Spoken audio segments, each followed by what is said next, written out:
Hello and welcome to Up to Speed, our way of keeping our customers up to date with the latest news and announcements in the video production equipment industry.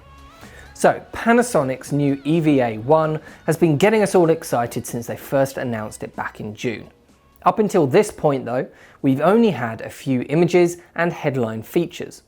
Today though, Panasonic have announced the full specifications and that all-important retail price. So let's get that out of the way first, as I'm sure it's something you've all been waiting for. At launch, the EVA will cost £6,215 before VAT. This puts it at almost the exact price of the C200, which is £200 more, up at £6,415. It also puts it higher than the competition from Sony, with the FS5 at £4,395 and the original FS7 at £5,995. The FS7 II though is a bit higher at £7,495. All of those prices do change though, of course, so make sure you look at our website for up-to-date prices. I normally avoid mentioning pricing in any of these videos for that exact reason.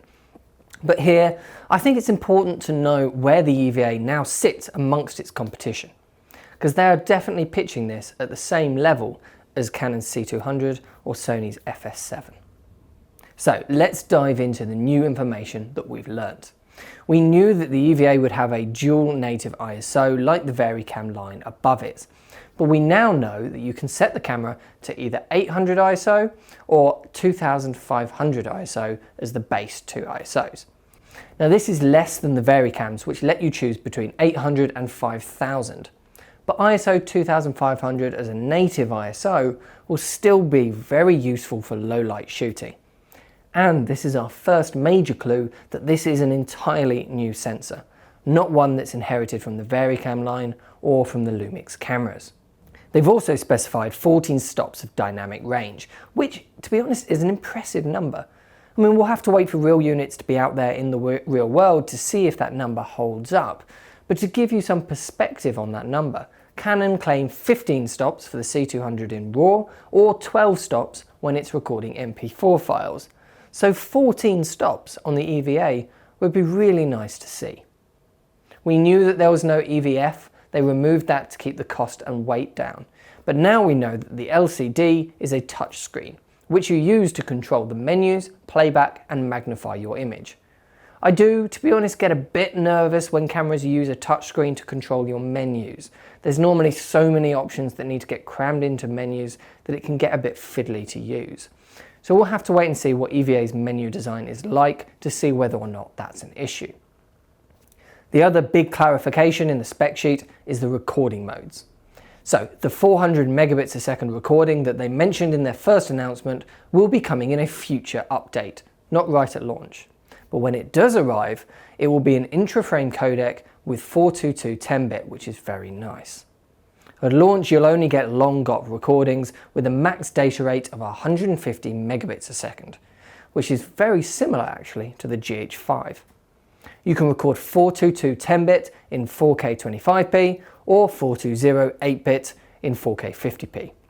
Although, just like the GH5, you can get around this either by using the SDI or the HDMI ports to output to a recorder like the Atomos Ninja Inferno, for example. We also have more information on the 5.7K RAW output. So it will work over the SDI port, like the Sony FS5 or the Canon C300 Mark II. You'll get 5.7K at your real-time frame rates, like 25p, and DCI 4K RAW at 50p, which is very nice indeed. The last thing that stood out to me was the autofocus. Now they only mention in the whole announcement one push autofocus, so it looks like the EVA won't be able to do continuous autofocus for video at all. This is a shame, as the autofocus from competitors like Canon is really useful to have.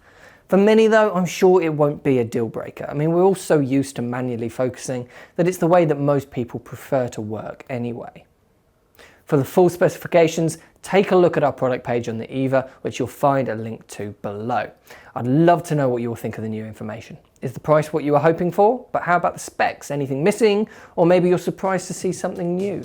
Let me know in the comment section below, and make sure to subscribe to this channel for more videos like this. And of course, if you want to pre-order the EVA 1, you can do so at the link below. Thanks for watching, and I'll see you in the next one.